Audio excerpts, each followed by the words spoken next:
Assalamualaikum warahmatullahi wabarakatuh. Waalaikumsalam Waalaikumsalam. warahmatullahi wabarakatuh.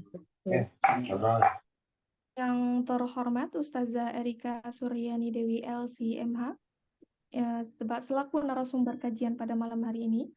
Yang terhormat Umi Sinagawa Febrianti selaku Ketua Umum Komunitas Inspirasi Muslim dan Muslimah.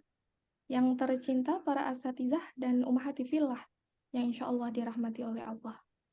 Innal hamdalillah nahmadu wa nasta'inuhu wa nastaghfiruhu wa na'udzu billahi min syururi anfusina wa min sayyiati a'malina may yahdihillahu fala mudilla lahu wa may yudlil fala hadiya lahu. Asyhadu an la ilaha illallah wahdahu la syarika lah wa asyhadu anna Muhammadan 'abduhu wa rasuluh. Allahumma shalli wa sallim wa barik ala sayyidina Muhammad wa ala alihi wa sahbihi ajma'in, amma ba'd. Puji syukur kehadirat Allah Subhanahu wa taala yang telah memberikan kepada kita kesempatan, kesehatan, serta waktu luang sehingga dapat berkumpul pada kajian malam hari ini. Salawat serta salam kita junjungkan kepada Nabi Muhammad Sallallahu Alaihi Wasallam. Semoga kita mendapatkan syafaatnya kelak di yaumil akhir. Perkenalkan, saya Vela Febrina bertugas sebagai moderator, insya Allah akan memandu acara hingga akhir, di mana kajian kita pada malam hari ini kajian fikih yang bertemakan cara mendidik anak menurut ajaran Islam, yang insya Allah akan dipaparkan oleh Ustazah Erika Suryani Dewi LC.MA.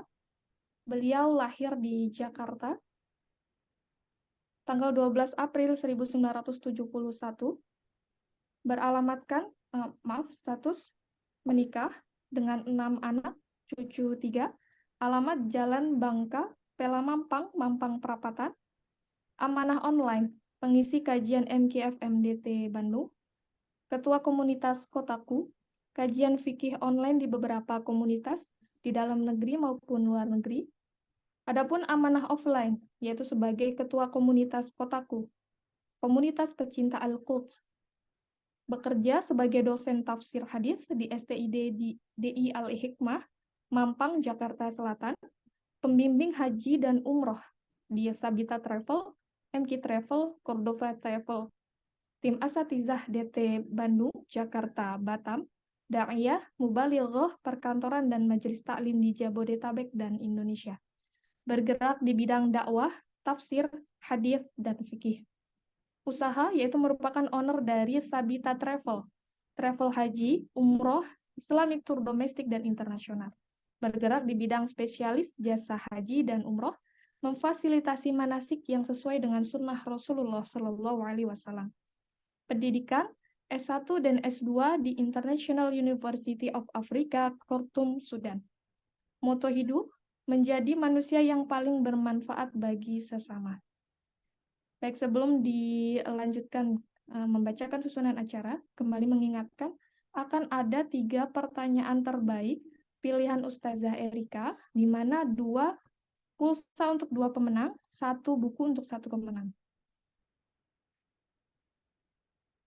Baik, susunan acara pada malam hari ini yaitu untuk yang pertama pembukaan, yang kedua tilawatil hadis yang akan disampaikan atau dibacakan oleh Ustazah Rahma, dan sari tilawah oleh Umi Deri, Ketua Kelas Murotal 1 dan 2. Ustazah Rahma, pengampu kelas Murotal. Selanjutnya, acara yang ketiga, acara inti pemaparan materi oleh Ustazah Erika Suryani Dewi LC.MA. Dilanjutkan acara yang keempat, tanya-jawab, sesi tanya-jawab. Acara yang kelima, doa yang akan dipimpin oleh Ustazah Erika Suryani Dewi LC.MA. Dan yang terakhir, penutup. Menginjak ke acara yang pertama yaitu pembukaan, mari kita buka kajian pada malam hari ini dengan mengucapkan basmalah. Bismillahirrahmanirrahim. Menginjak acara yang kedua yaitu tilawatil qiraatil hadis oleh Ustazah Rahma, pengampu kelas Murotal, dan sari tilawah Umi Deri, Ketua kelas Murotal 1 dan 2. Waktu dan mic dipersilahkan. Assalamualaikum warahmatullahi wabarakatuh. Waalaikumsalam warahmatullahi wabarakatuh. A'udzu billahi minasy syaithanir rajim.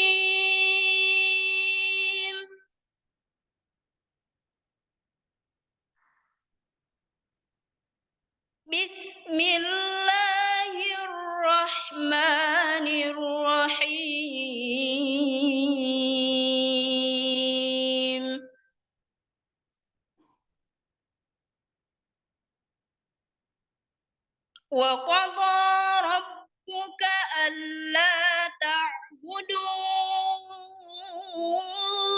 إلا إياه وبالوالدين إحسانا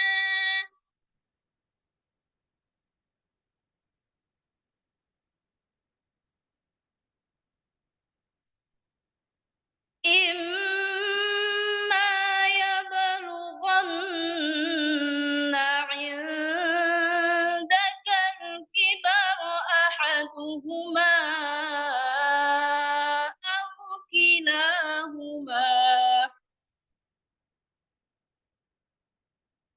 أو كلاهما فلا تقل لهما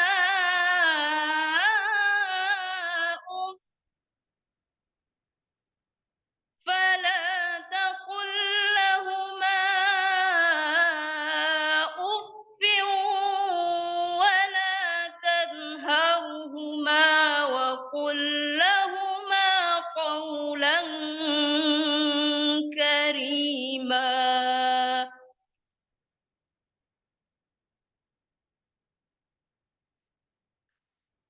واخفض لهما جناح الذل من الرحمة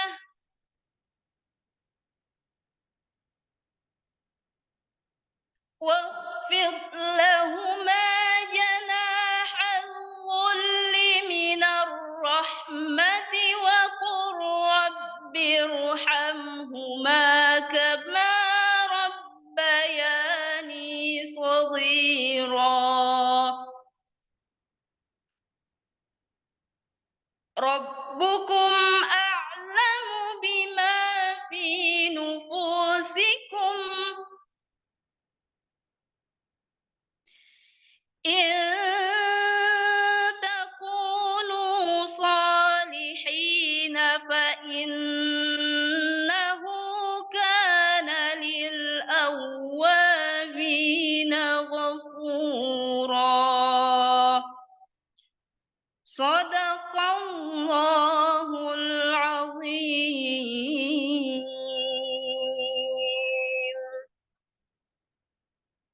Aku berlindung kepada Allah dari godaan setan yang terkutuk dengan menyebut nama Allah yang Maha Pengasih lagi Maha Penyayang.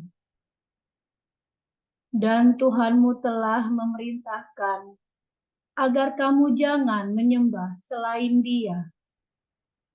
Dan hendaklah kamu berbuat baik kepada ibu bapakmu dengan sebaik-baiknya.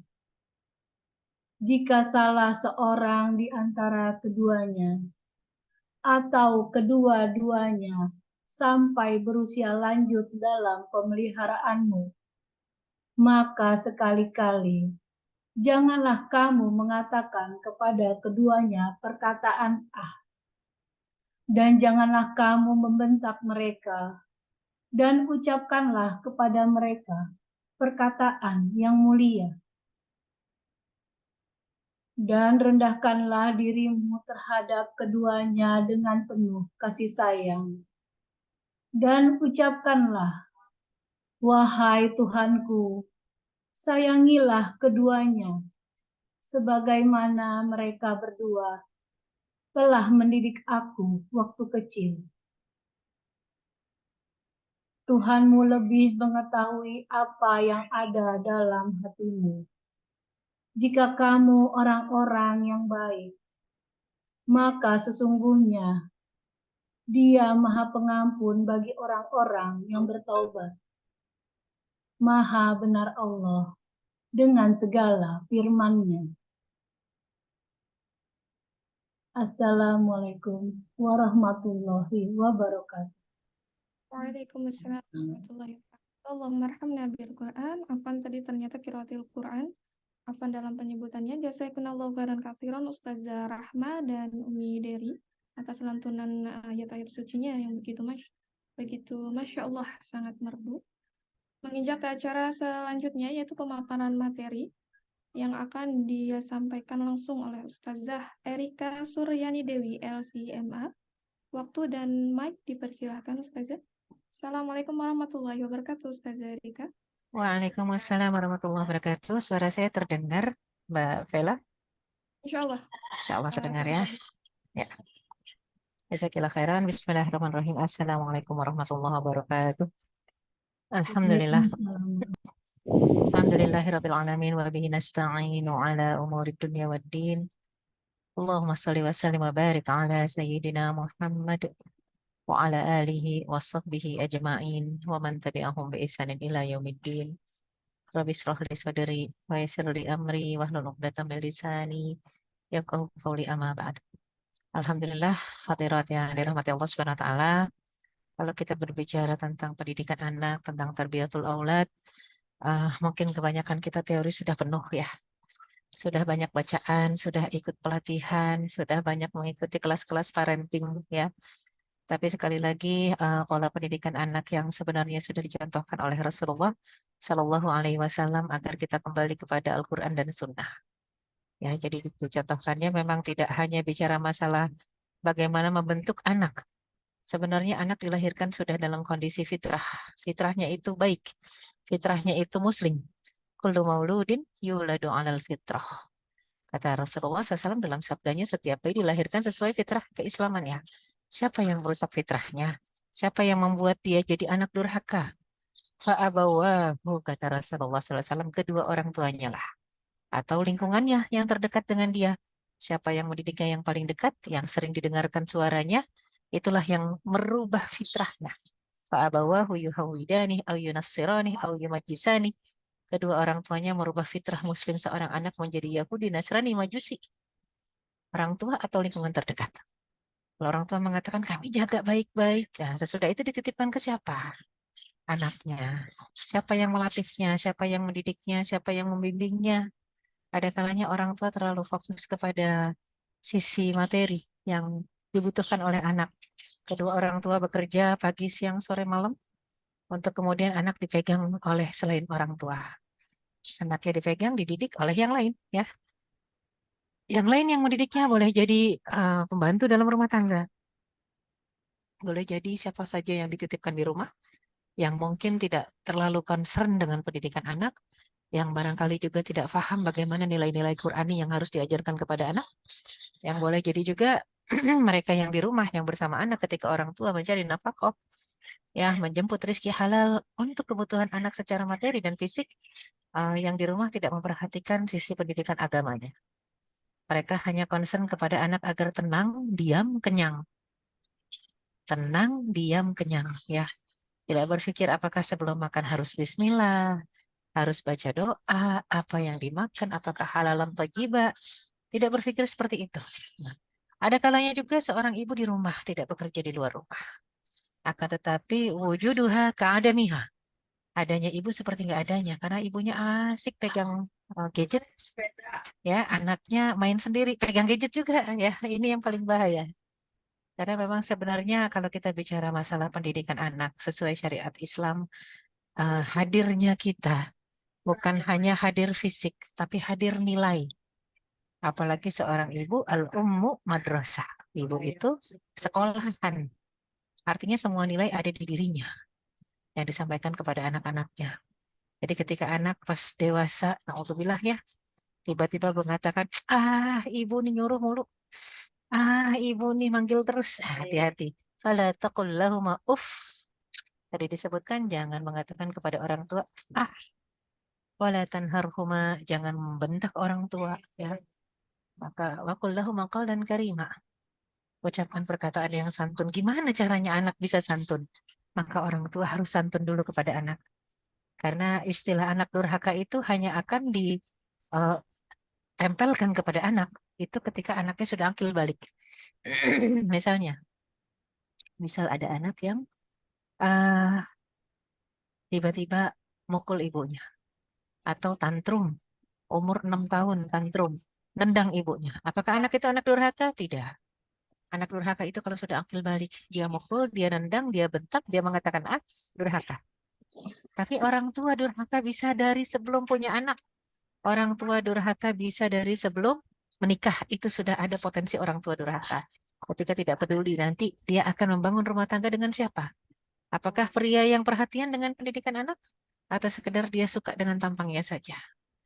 Oleh karena itu kembali kepada Al-Quran, kenalkan Al-Quran sejak dini, sejak dalam kandungan kepada anak, ya anak itu mendengar dan pendengaran aktif dari dalam kandungan.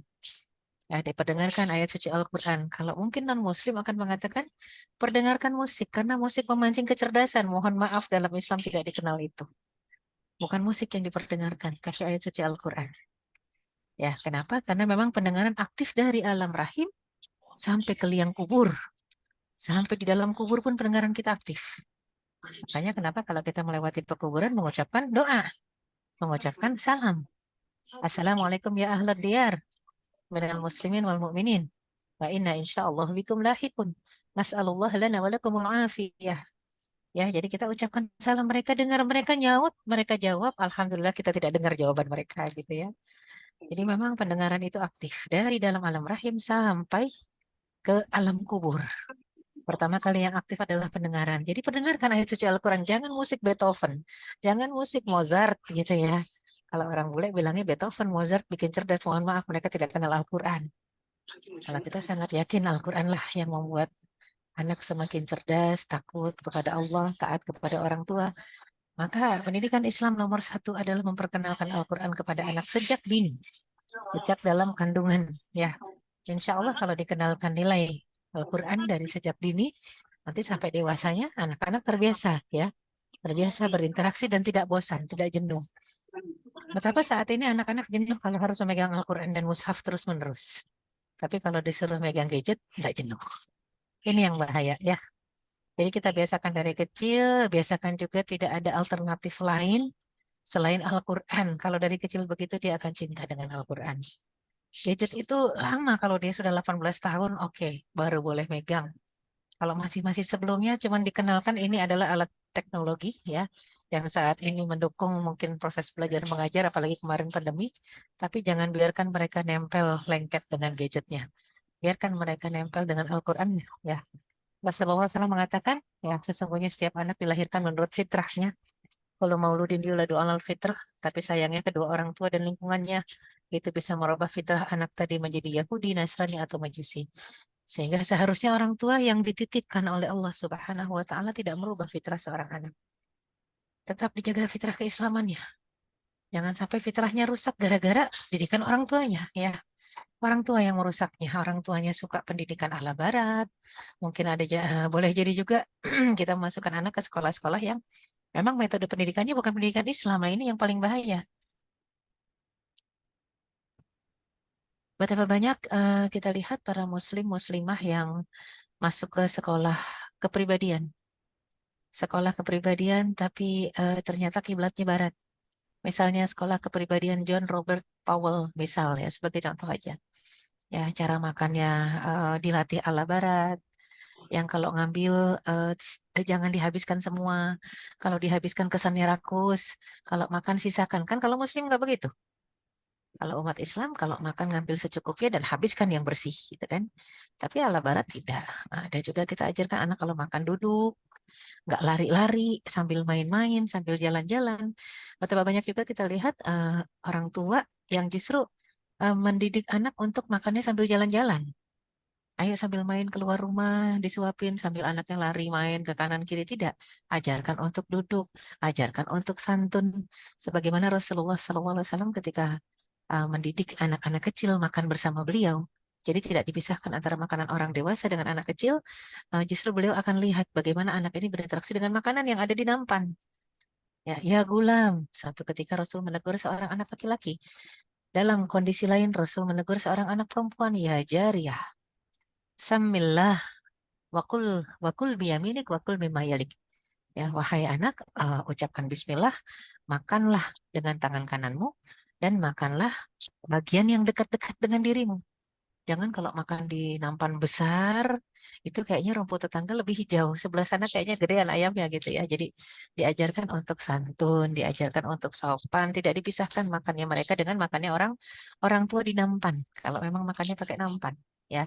Jadi ini penting sekali untuk melihat betapa contoh dari Rasulullah SAW cukup buat kita. Nggak ada contoh terbaik dari yang selain Rasul, tidak ada. Ya, beliau adalah utusan Allah dan nyaris sempurna. Dan dalam menjaga kesehatan lahir batin seorang anak, Rasulullah SAW sering menganjurkan para orang tua untuk memperhatikan pendidikan rohani, spiritual, dan jasmaniah dalam satu waktu yang sama, rohaniah dan jasmaniah. Di antaranya kebiasaan Rasul untuk meruqyah Hasan dan Husain. Karena anak kecil ini tidak semua sudah mampu untuk menghafal doa. Tidak semua anak kecil mampu untuk misalnya baca Al-Ikhlas, Al-Falaq, An-Nas. Maka orang tuanya yang meruqyah, orang tuanya yang membacakan. Ya, sehingga Rasulullah SAW selalu mengatakan, "U'iduka bi kalimatillahi tammah min kulli syaitanin wahamah wa min kulli ainin lamah." Aku mohon perlindungan Allah dan penjagaan Allah untuk kalian berdua.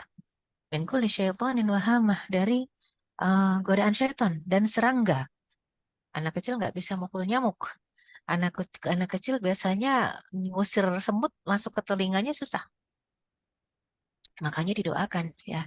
U'idukuma bi kalimatillahi tammah min kulli syaitanin wahamah wa min kulli ainin lamah, dan aku minta perlindungan Allah untuk kalian berdua dari ainun lamah, dari pandangan mata.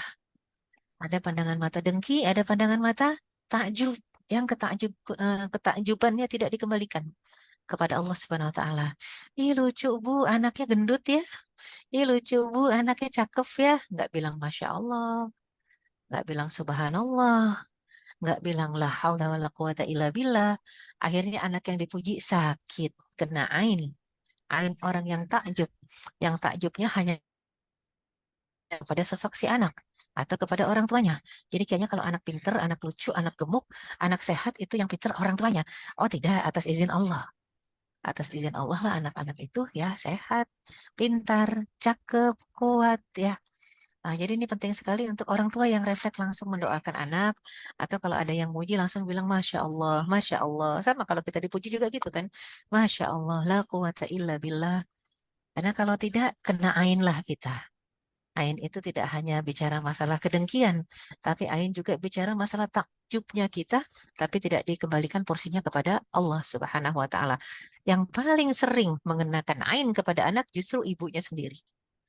Ya, kadang sambil mandiin mengucapkan, ih lucunya anak siapa dulu, anak ibu. Nah, nggak bilang Masya Allah, anak soleh, anak soleha, tapi malah mengatakan, ih lucunya kamu ya, pinter, ganteng, nggak bilang Masya Allah. Ya, jadinya hati-hati dengan ucapan dan pujian. Ada porsi, tapi iringilah dengan kalimat mengembalikan segala sesuatunya kepada Allah Subhanahu wa Ta'ala. Ya, doakan kalau anak mau keluar rumah untuk ke TK, untuk ke PAUD, untuk sekolah, dan anaknya belum terlalu paham bagaimana harus berdoa kalau keluar rumah. Bacakan doa pagi petang, ruqyah dia sebagaimana Rasul meruqyah Hasan dan Husain. Cucu ndak ya? U'aiduka bi kalimatillahi tammah min kulli syaitanin wahamah wa min kulli ainin lamah. Dan untuk pelajaran jasmani bagaimana? Rasulullah SAW ya kerap mengingatkan orang tua untuk mengajarkan anak-anaknya berenang, memanah, dan menunggang kuda. Allimu auladakum as-sibahah war-rimayah warukubal khail. Ajarkan berenang, memanah, menunggang kuda. Kadang-kadang kita kalau tanya sama ibu bapak, gimana anaknya udah bisa berenang belum? Senyum. Kenapa? Orang saya aja nggak bisa berenang, Ustazah. Nah, artinya kalau pengen anak juga bisa berenang, ayo bareng-bareng sama orang tuanya latihan berenang. Mungkin berenang memanah mudah, lebih mudah dibanding menunggang kuda ya.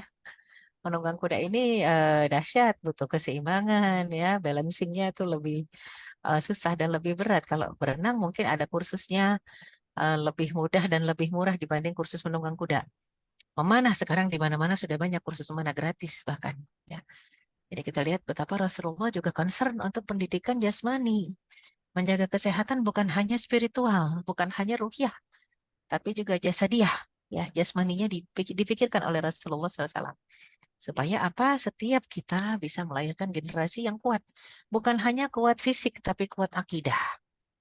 Ya, sehingga dalam surat An-Nisa ayat 19 itu Allah SWT mengingatkan kita, wal yakhshal ladzina law taraku min khalfihim dzurriyyatan dhi'afan khafu 'alaihim.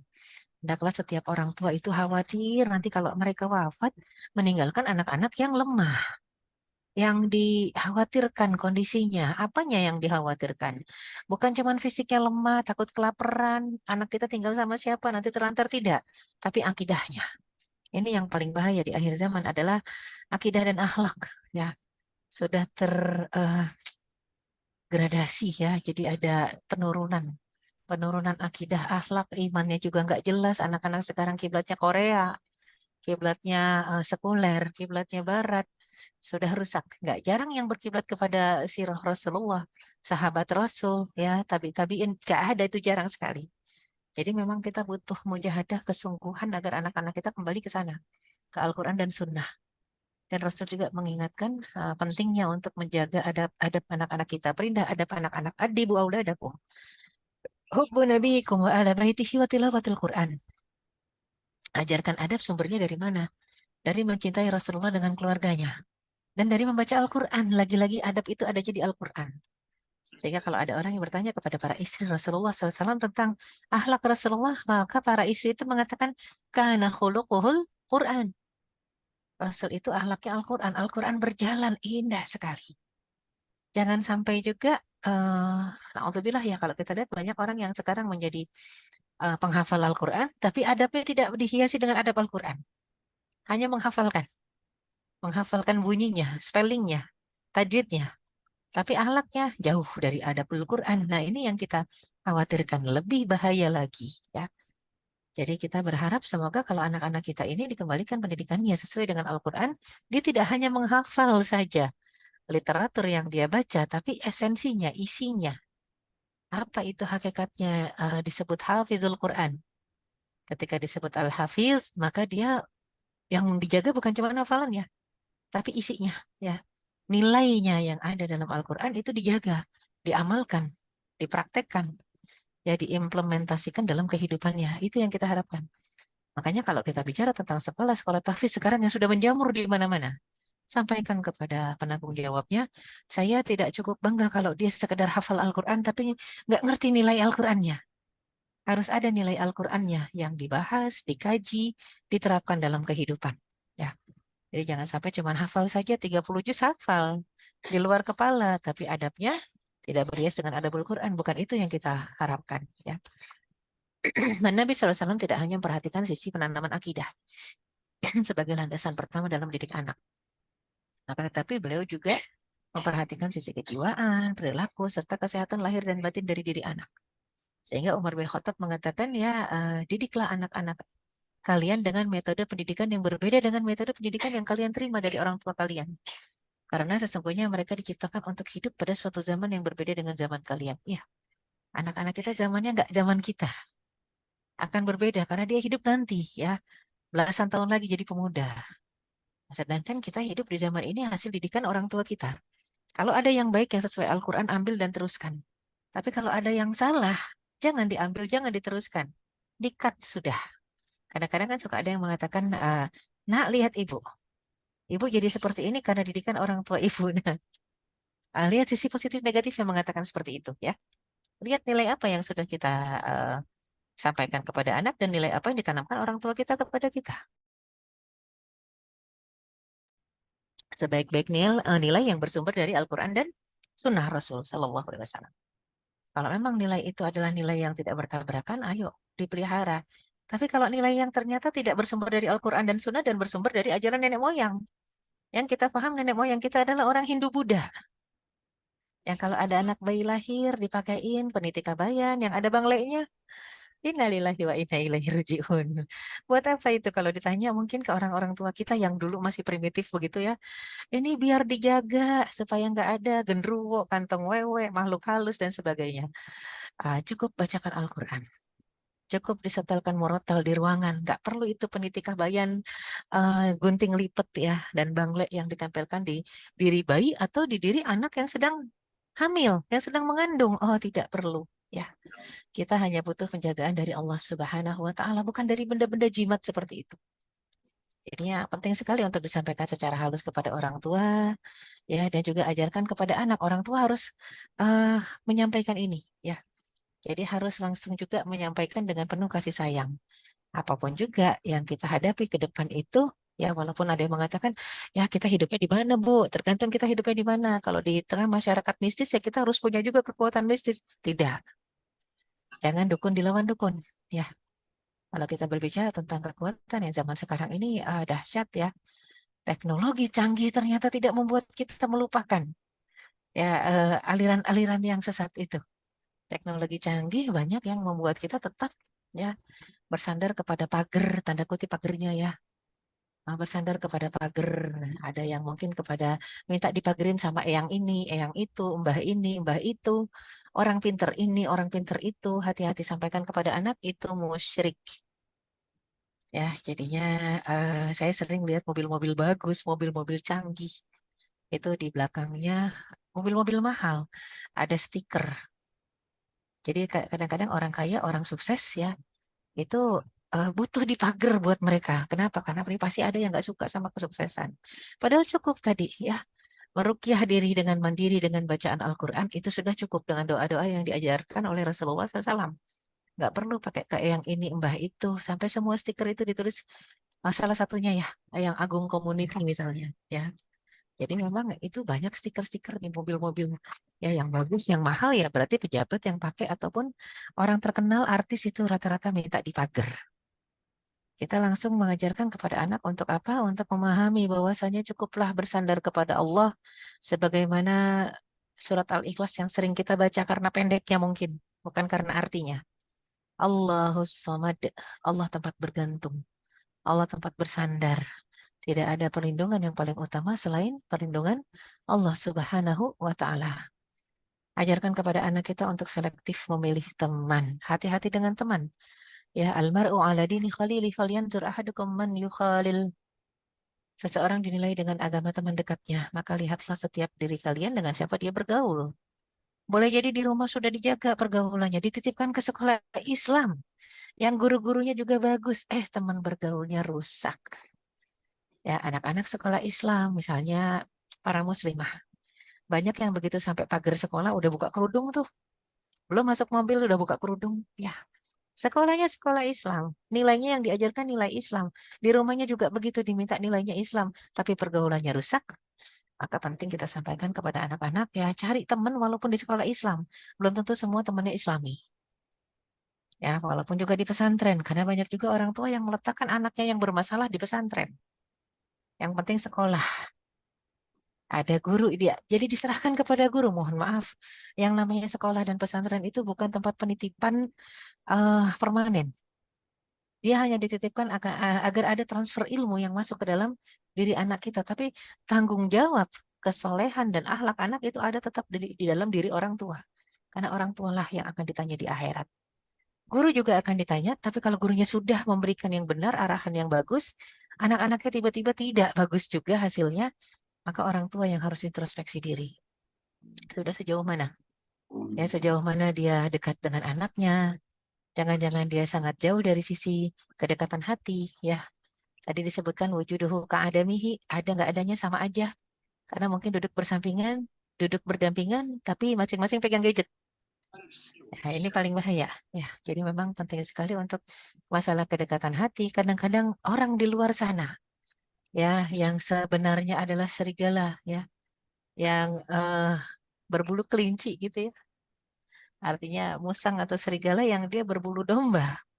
Jadi kayaknya sih kelihatannya baik, ternyata merusak. Mereka merangkul, merengkuh, tapi merusak dalam satu waktu yang sama. Dan banyak juga kesesatan yang dijual dengan cara yang halus, makanya kesesatannya laku. Ya, kesesatan yang dijual dengan cara yang halus, tapi kebenaran dijual dengan cara yang kasar, ya kadang-kadang tidak menghasilkan apa-apa. Bahkan orang-orangnya makin menjauh. Penting buat kita untuk melihat kaidah usul fikih. Dar'ul mafasid muqaddam min jalbil masalih. Menolak kerusakan itu lebih utama, lebih didahulukan daripada menarik maslahat. Mungkin banyak orang yang mengatakan, nak kamu maslahatnya kalau sekolah di situ, maslahatnya ini itu banyak ya. Kita lupa tidak melihat ada nggak unsur mafsadatnya. Di sekolah yang bagus tapi ternyata isinya anak-anak borju yang orang tuanya sibuk ke luar negeri, anak-anaknya dimasukin ke ya boarding school. Di sana ternyata karena background kehidupannya sudah rusak, merusaklah di sana, merusak teman-temannya di sana. Hati-hati. Kalau seperti itu, untuk jalbil masalih, kita berharap anak kita jadi soleh itu susah. Nah, maka utamanya kita mencegah kerusakan dulu, darul mafasid dulu. Darul mafsadah dulu. Kalau gitu kita cari yang memang tempatnya bagus, lingkungannya bagus, orang-orangnya bagus, gurunya bagus, memang rada susah. Ya, yang memang serius gitu anak-anak di situ betul-betul menjadi ahlul Quran, yang akhlaknya juga dibentuk di sana, memang rada susah. Ya, jadi memang kalau kita tidak melihat mafsadah yang diperoleh dibandingkan dengan maslahat yang dihasilkan, kadang-kadang maslahatnya bisa jadi dapat. Anaknya semua hatam Al-Quran, tapi ternyata mafsadahnya dahsyat. Ya, penghafal Al-Quran yang ternyata akhlaknya semuanya rata, tidak berakhlak dengan akhlakul Quran. Ini lebih rusak. Itu yang kita khawatirkan. Jadi teliti, jangan biarkan anak begitu saja mencari temannya, tapi orang tua juga menseleksi siapa yang jadi teman dari anak-anak kita. Tidak sedikit di berbagai sekolah boarding school, begitu juga di pesantren yang ada masalah ya. Masalah keterkaitan antara satu santriwati dengan santriwati yang lain atau santri dengan santri yang lain, sampai ke masalah LGBT juga ada di dalam pesantren ya. Makanya kalau saya selalu menyarankan untuk pengurus pesantren di rolling kamarnya ya, tiap 2 bulan di rolling, diganti semua, diacak selalu, teman sekamar nggak boleh dia aja ya. Dan juga memang itu aturan, kenapa nggak boleh dia aja, kita nggak aman zaman ini, zaman yang memang sudah jauh sekali dari akhlak Al-Quran. Kalau dulu laki-laki main dengan laki-laki kita aman, anak kita laki-laki berteman dengan anak laki-laki aman, anak kita perempuan berteman bersahabat dekat dengan anak perempuan aman. Tapi zaman sekarang susah, jeruk makan jeruk ya, orang suka juga yang sejenis, naudzubillah min dzalik. Dan di pesantren juga tidak terhindar dari itu ya. Oleh karena itu penting buat kita ikut memantau, orang tua harus ikut memantau ya. Jadi penting buat kita untuk mengingatkan, memantau, kenapa nggak bisa begitu saja meninggalkan ya. Kita melihat surat Al-A'raf 164 165, ketika ada satu kaum yang saling mengingatkan, orang lain yang kayaknya jengah kalau diingatkan terus mungkin akan bertanya-tanya, lima ta'izunal qaum Allahu muhlikuhum aw mu'adzibuhum 'adzaban syadida. Ngapain sih capek-capek ngingetin orang biar lurus? Kan juga kalau dia tetap salah nanti Allah yang mengazab, memberikan teguran. Kita mah udah, yang penting ngurusin diri kita sendiri. Hati-hati dengan kalimat ini. Karena ternyata harusnya saling mengingatkan. Kalau tidak saling mengingatkan, innal insana lafi khusrin. Manusia berada dalam kerugian. Jadi ingatkan. Dan ayat juga sudah mengingatkan dalam Al-A'raf 165. Qalu ma'dziratan ila rabbikum wa la'allahum yarsyudun ya. Jadinya la'allahum yattaqun. Jadinya kalau kita lihat betapa udzur kita ya nanti di hadapan Allah Subhanahu wa taala, ketika ditanya, "Kenapa kok kamu benar dia nggak benar?" Kita akan menjawab, "Ya Allah, mohon maaf, saya sudah ngingetin, tapi mereka nggak mau ngambil jalan ketakwaan." Ya. Nah, itu kita selamat. Tapi kalau mengatakan, "Maaf ya Allah, saya nggak ngajak mereka karena saya pikir saya doang yang selamat, yang penting saya dengan keluarga." Wah, itu bisa kena kita terseret karena tidak ada andil untuk memperbaiki. Jadi harus ada usaha mengingatkan teman-teman anak-anak kita. Makanya kalau anak-anak kita lagi main, biarkan dia main di rumah kita, biar kita lihat siapa temannya, ya, yang dekat dengan anak kita seperti apa kelakuannya. Ya, bahkan Umar bin Khattab pernah bercerita kepada Rasulullah SAW tentang seorang pegawainya.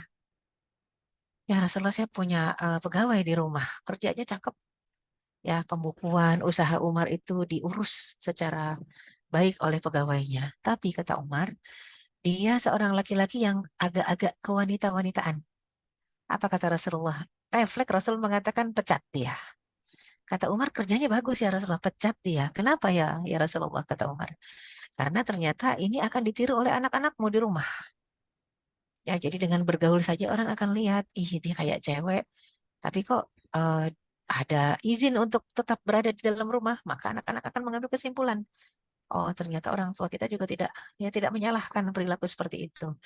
Akhirnya zaman sekarang seolah-olah itu lawakan ya, satu hal lelucon, laki-laki berpakaian perempuan, ya perempuan berpakaian laki-laki, ya ada laki-laki yang melambai, ada perempuan yang tomboy, kayaknya biasa aja, padahal enggak ya, enggak boleh itu ya, karena memang mutarajjilat, mutakhannisat itu enggak boleh ada. Ya, itu semua orang-orang yang dikutuk oleh Allah SWT, sehingga Rasul refleks mengatakan, pecat pegawaimu itu. Ya, walaupun kerjaannya bagus, tapi akhlaknya, adabnya, ternyata interaksinya nggak bagus ya, dengan lemah lembutnya, mendayu-dayunya, padahal dia laki-laki, maka disuruh dipecat gitu ya. Nah, kemudian kita lihat mungkin pendidikan tadi kita sebutkan dari dalam kandungan, dari anak kita di alam rahim. Lantas kalau udah lahir gimana? Nah, Rasulullah SAW sendiri juga sudah mencontohkan adab-adab menyambut kelahiran. Dianjurkan berdoa kepada Allah agar diberi keturunan yang soleh-soleha dari sebelum hamil. Ya, makruh mengumpat atau murka karena kelahiran anak perempuan. Ih, ternyata perempuan. Saya kan pengennya laki-laki anak pertama. Nggak masalah laki perempuan ya. Tapi masih banyak yang pakai adat jahiliyah. Kalau anaknya perempuan, apalagi anak pertama, kesel gitu ya. Nah, ini nggak boleh terjadi. Kalau kita umat Islam, kita Islam yang ngerti, yang faham. Seorang Muslim yang faham, maka tidak boleh kesal dengan kelahiran anak perempuan. Ya. Terus istihbab atau sangat disukai kalau memberikan kabar gembira tentang kelahiran anak. Ya, busyro, kabar gembira, baru hadir anak saya. Ya, misalnya, alhamdulillah dapat anak perempuan. Begitu juga cucu baru kelahiran, cucu nih percucu perempuan misalnya. Jadi kadang-kadang hanya yang laki-laki yang dikabarkan, begitu perempuan nggak dikabarkan. Padahal sama aja laki perempuan, yaitu amanah dari Allah Subhanahu wa Ta'ala, bukan milik kita. Jadi jangan sampai kita berpikir itu milik kita yang bisa kita bentuk. Terserah kita. Oh, mohon maaf. Sang pemiliknya ada dan sang pemilik akan marah kalau fitrahnya si anak yang sudah dititipkan kepada anak tadi kita rubah. Nggak boleh ya. Jadi harus kita jaga ya, dan juga diajarkan nilai-nilai agar si anak bisa menjaga fitrahnya nanti begitu dewasa. Istihbab ya, sangat dianjurkan untuk mengadzankan dan mengiqamahkan bayi di kedua telinganya. Istihbab juga sangat dianjurkan untuk mentahnik bayi. Apa itu tahnik? Kurma yang sudah dikunyah lumat oleh orang soleh atau orang tua si bayi, kemudian diletakkan di langit-langit, ya langit-langit mulutnya bayi. Tujuannya agar apa, si bayi mudah untuk ya mengisap ASI dari ibunya agar kuat menyusuknya. Jadi ditahnik ya. Begitu kelahiran bayi diberi nama, kemudian ditahnik. Ya, sesudah diazankan dan dikomatkan, dikasih nama, ditahnik. Jadi memang tahnik mungkin zaman sekarang udah jarang ya dikerjakan. Padahal itu sistem imunisasi alami. Karena ternyata enzim air liur kita ketika bercampur dengan kurma yang sudah lumat itu menjadi imunisasi alami ya. Di masa Rasul seperti itu dari hari pertama. Ditahnik ya. Kemudian istihbab akikah. Ya, akikah di hari ke-7. Mencukur dan memberikan nama kalau belum ada nama dari hari pertama. Maka jangan sampai lebih dari hari ke-7 nggak punya nama juga, jangan sampai. Ya, dan juga dicukur habis. Dicukur habis untuk kemudian rambutnya itu ditimbang. Ya, setara dengan timbangan ons ya, timbangan onsnya emas kah ataukah perak kah. Dan hasilnya disedekahkan ke fakir miskin. Ya, jadi anak kecil ini sudah bisa membuat orang lain merasakan manfaat keberadaannya. Ya, manfaat keberadaan anak di atas dunia ini dengan rambut hasil cukurannya itu ditimbang. Oh, ternyata 1 gram emas berapa sekarang? Misalnya 1 juta, sedekahkan. Keberadaan anak tadi membuat rahmatan lil alamin. Ya, jadi anak tadi sudah disedekahkan juga dari lahir, dari kecil, dari umur 7 hari. Ya, dicukur, diberi nama. Dan bayi laki-laki dihitan di hari ke-7. Ini yang jarang di Indonesia. Dihitan hari ke-7 jarang ya. Ada 7 tahun mungkin baru dihitan. Atau lebih parah kelas 7 baru dihitan ya. Nah, harusnya hari ke-7 ya. Jadi masih sedikit darahnya, hanya seujung kapas. Nangisnya juga cuma sebentar karena dia belum bergerak ke sana kemari. Kalau bayi perempuan bolehkah ditindik? Boleh menurut Imam Hambali. Dan juga haram mengadakan ritual yang tidak pernah dicontohkan oleh Rasulullah SAW dalam menyambut kelahiran seorang anak. Karena bertentangan dengan yang disyariatkan Allah.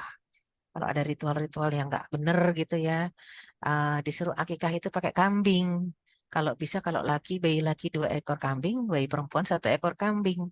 Itu kalau bisa, kalau nggak ada cukup 1 ekor kambing untuk bayi laki-laki sekalipun. Sebagaimana Rasul mengakikah Hasan dan Husain 1 ekor 1 ekor. Jangan sampai kambingnya diganti deh dengan ayam. Karena kalau kambing nanti nggak ada yang makan, nggak boleh ya, nggak bisa digantikan di switch jadi ayam. Karena di beberapa tempat ada ternyata ritual yang kalau bayinya lahir, cucunya lahir atau anaknya lahir, itu akikahnya pakai 40 ekor ayam untuk satu anak. Masih ada ya. Jadi masih ada yang seperti itu. Itu orang tua harus mengulang akikahnya dengan kambing ya. Kemudian sedekah tadi sudah, rambut bayi ditimbang. Sebagai orang tua harus belajar fikih taharah dan ya dari najis ringan, pipis dan muntah susu bayi yang hanya mengkonsumsi ASI eksklusif. Jadi yang ASI eksklusif ini sebenarnya ringan najisnya. Tapi sampai umur berapa ya? Kan kadang-kadang 6 bulan, 7 bulan udah masuk makanan lain. Nah, ini harus dicuci pipisnya. Boleh menggendong bayi saat melaksanakan sholat. Banyak sekali yang anaknya dibiarkan menangis sampai mengganggu jamaah lain. Padahal kita dicontohkan oleh Rasulullah SAW ketika Rasul sholat menggendong Hasan, menggendong Husain. Bahkan digendong bukan diindung-indung, ditaruh di pundak, di punggungnya Rasul. Duduk ya. Dan ketika Rasul mau ruku itu ditaruh dulu, diturunkan dulu. Nanti begitu Rasul sujud, Hasan atau Husain atau keduanya itu langsung di punggungnya Rasul. Ya suka kadang-kadang Umar bin Khattab penasaran kok Rasul lama banget sih sujudnya. Pas Umar nengok sedikit ngintip kaget. Ternyata cucunya Rasulullah lagi di atas punggung Rasul dan Rasul nggak mau mengganggu. Itu lagi sholat, Rasul jadi imam. Ya, jadi memang agar anak-anak ini tidak berisik, tidak bising, diberikan kesempatan, diberikan kasih sayang. Kalaupun ibunya sholat, coba kalau nangis digendong. Istihbab juga sangat dianjurkan mencium anak-anak. Dan keluarga kita yang masih kecil-kecil itu dicium-cium. Ya, Rasulullah SAW pernah mencium cucunya dan cucu angkat, cucu kandung dan cucu angkat. Siapa cucu angkatnya? Usama bin Zaid ya. Itu Rasul cium juga. Jadi dicium sampai salah seorang sahabat namanya Al-Aqra bin Habis mengatakan, saya punya 10 orang anak, nggak ada yang saya cium. Rasul terkejut. Oh, apakah kamu ingin rahmatnya Allah dicabut dari hatimu? Man la yarham la yurham, kata Rasulullah, yang nggak pernah menyayangi maka tidak akan disayangi. Nah, jadi akhirnya Aqra bin Habis langsung segera pulang. Padahal anaknya udah besar-besar sekarang diciumin semua ya. Karena saking takutnya rasa rahim di dalam hatinya itu dicabut oleh Allah Subhanahu wa taala. Wajib mengajarkan akhlak dan adab kepada anak-anak sejak kecil, sejak dalam kandungan ibu. Jadi hati-hati ibu hamil. Ibu hamil jangan teriak-teriak, anak denger loh ya. Ibu hamil jangan mengumpat-ngumpat, jangan ngomel-ngomel, jangan keluar kata-kata kotor. Ingat, pendengaran aktif dari sejak dalam alam kandungan sampai ke dalam liang kubur. Ya, jadi makanya kenapa Rasulullah SAW itu selalu berbicara halus, bahasanya halus. Dan dalam kalau kita lihat dalam Al-Quran juga disebutkan ya, seorang ayah harus menjaga kejiwaan sang istri ketika istrinya menyusui anaknya. Ya, ini konsep pendidikan yang Masya Allah. Karena ternyata sifat menurun lewat air susu. Kalau seorang ibu menyusui anaknya dengan kondisi kejiwaan yang tenang, ya, maka insya Allah ada kata-kata apresiasi dari sang suami, Masya Allah, ada doa, ya insya Allah anaknya juga jadi anak soleh. Jadi anak soleh dan solehah yang ada dalam kandungannya. Tapi kalau yang ada bertengkar terus, wah, anak mengenali ini suara siapa. Ya, hati-hati. Ya, jadi Imam Ghazali sendiri dalam Ihya Ulumuddin mengatakan melatih anak termasuk urusan yang paling penting. Harus menjadi prioritas orang tua. Karena anak merupakan titipan. Amanah dari Allah di tangan kedua orang tua. Kolbunya anak itu bersih. Ketika disebut bersih seperti kertas putih, dia hanya copy paste dari orang tua, copy paste aja. Ya, jadi banyak kondisi-kondisi yang anak naudzubillah sampai akhirnya overdosis, bergaul dengan pergaulan yang nggak baik. Ya, padahal ibunya kelihatannya sih soleha gitu ya, ibunya soleha, bapaknya juga soleh. Ketika ditanyakan, ada nggak yang salah? Satu perlakuan yang membuat si anak jadi keras hatinya. Ketika kita korek, baru tuh ibunya.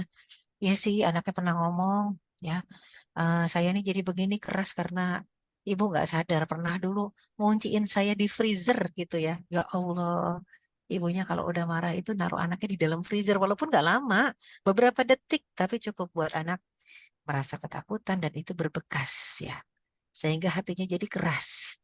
Kayak saya bilang, ada ibu-ibu yang datang konseling mengatakan, kok anak saya begini sih? Saya salahnya apa? Saya kurangnya apa? Ya memang salah dan kurang.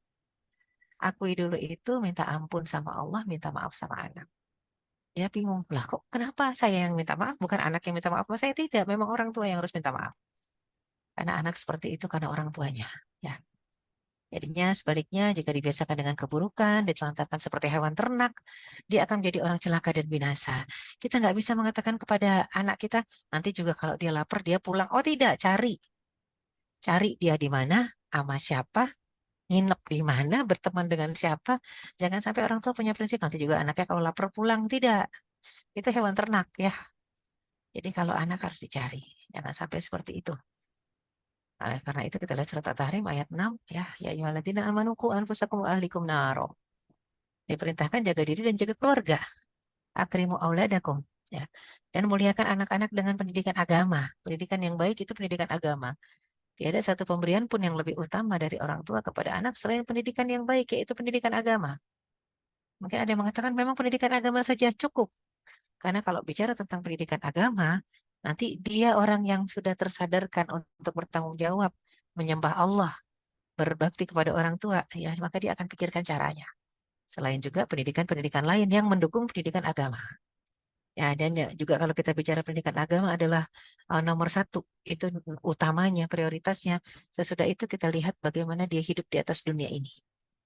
Ya, ibarat kata kalau harus memilih, apalagi zaman fitnah. Ya Allah, lebih bagus dia saleh, salehah, salat 5 waktu terjaga, dibanding anak kita mungkin menjadi seseorang yang dunianya dapat semua, akhiratnya tidak dapat sama sekali. Ya, jelas utamakan akhirat. Jelas utamakan akhiratnya. Karena akhirat ini yang akan menyelamatkan dia dan kita. Kalau dunia dapat semua, banyak orang tua yang merasa sangat senang kalau anaknya sudah mentas gitu ya. Alhamdulillah anak saya sudah selesai S1, sekarang mau ngambil S2. Sukses kerja di kantor. Gaji pertamanya sudah diberikan kepada saya. Ketika saya bilang, udah sukses ya Bu, udah. Sholat 5 waktunya gimana? Ada yang diem, ibu-ibu. Ya, karena ternyata anaknya nggak sholat. Mohon maaf, tidak sukses. Ketika anak tidak sholat, ya, dan ibunya merasa sudah cukup dengan gaji yang disampaikan dan diberikan kepada orang tuanya, tidak cukup. Ya, kesuksesan orang tua kalau anaknya sholat 5 waktu. Anaknya ingat Allah, santun kepada orang tua, walaupun mungkin gajinya kecil, nggak banyak ya, nggak masalah asal anaknya takut kepada Allah Subhanahu Wa Taala. Ya, jadi pendidikan anak ingat dimulai dari dalam kandungan, kenalkan Al-Quran sejak dini, biasakan komunikasi dengan anak, jangan diem aja sebagai orang tua, komunikasi, ngobrol, diskusi, sebagaimana Nabi Allah Ibrahim alaihissalam ketika mendapat perintah dari Allah untuk menyembelih anaknya, dia diskusi dan komunikasi dengan Ismail.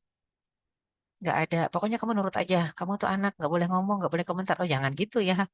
Ini nanti akan ditanya orang tua di hadapan Allah Subhanahu Wa Taala. Yang namanya anak, ajak dialog. Ya bunayya inni aro fil manami anni atbahuka fandur madza taro. Wahai putraku, ya aku lihat dalam mimpiku, aku menyembelihmu, apa pendapatmu? Anak yang sudah dididik oleh seorang nabi, seorang rasul, ibunda yang salehah Hajar. Ternyata dia sudah tahu kalau mimpi ayahnya yang rasul itu adalah wahyu. Ya abati fa'al ma tu'mar. Wahai ayahanda, kerjakan apa yang Allah perintahkan. Satajiduni insya Allah minas sabirin. Engkau insya Allah akan mendapati aku adalah orang yang sabar. Didikan yang bagus dari kecil, ya. Diajarkan kedewasaan, diajarkan kemandirian, diajarkan tauhid, akidah. Kalau sama Allah itu totalitas. Tapi diajak diskusi, nggak bisa ujuk-ujuk, nurut aja kamu enggak, ya. Dalam mendidik anak, menjadikan Allah dan Rasulnya sebagai petunjuk, ya. Jadinya suri tauladan. Allah dan syariatnya, Rasul dengan para nabi-nabi terdahulu, para sahabat, para tabi'in, para tabi'in, ini adalah petunjuk pelaksanaan, ya, modulnya kalau kita bicara, ya, dan orang-orang soleh sebagai qudwah, tujuan, panutan.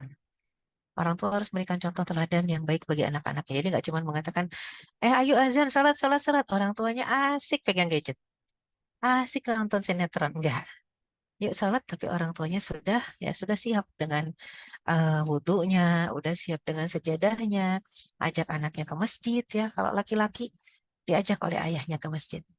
Maka yang paling penting sesudah itu kalau kita ngerasa kayaknya kita masih kurang ilmu, titipkan kepada guru yang amanah. Ya, titipkan kepada pesantren yang amanah, kepada sekolah yang amanah, yang bisa menjalankan syariat dan muamalah ya, ketika interaksi dengan Allah bagus, maka hablum minallah harus menunjang hablum minannas. Bahkan hablum minannas itu adalah wujud dari hablum minallah yang bagus. Inna sholata tanha 'anil fahsya'i wal munkar. Salat yang benar itu akan mencegah orang yang salat dari perbuatan keji dan munkar.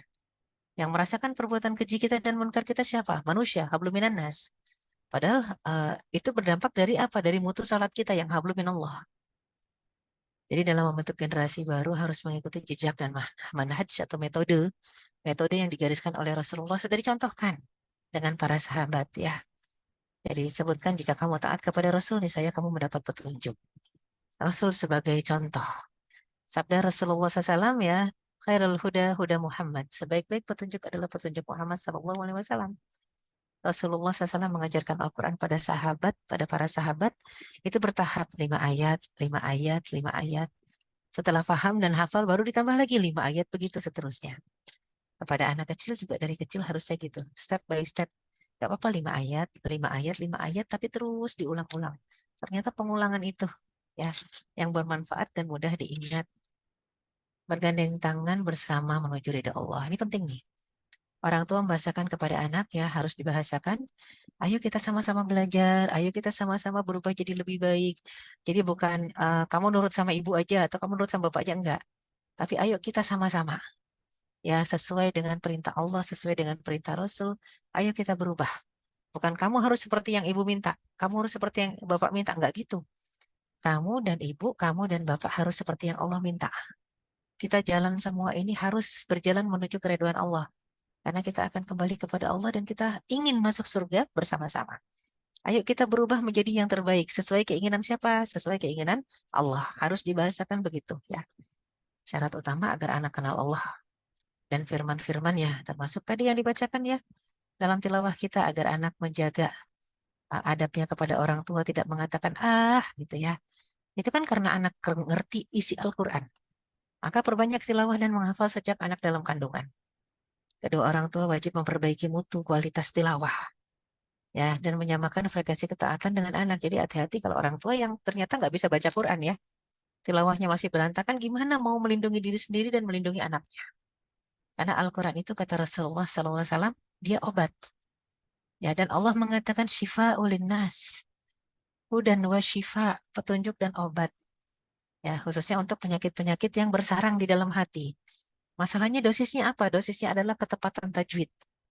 Benarnya tilawah, panjang pendeknya itu dosisnya Al-Quran.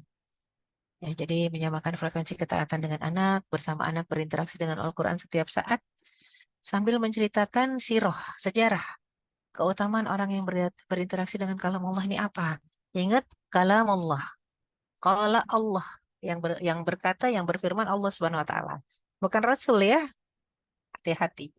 Ya, komitmen menjalankan isi Al-Quran dan mengikhlaskan niat untuk mengingatkan anak tentang urgensi ikhlas. Salat dan murojaah bersama anak, khataman Al-Quran bersama anak. Ya, ini memang membutuhkan keseriusan. Yang dibutuhkan keseriusan orang tua dan orang tua juga mau belajar. Jadi jangan sampai ada yang mengatakan, yang penting anak saya aja deh yang bagus bacaan Qurannya.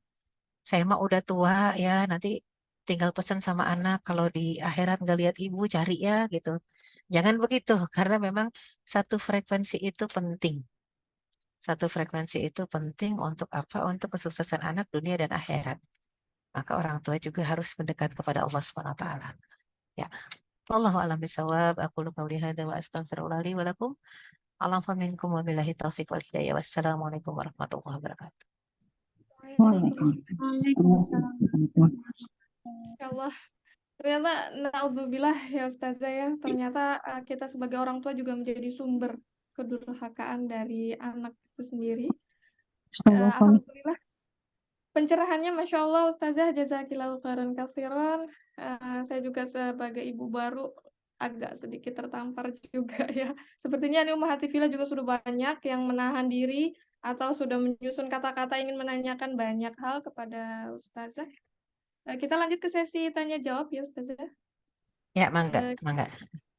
Ummahat Fillah yang ingin bertanya, silakan raise hand atau ada ketik di room chat.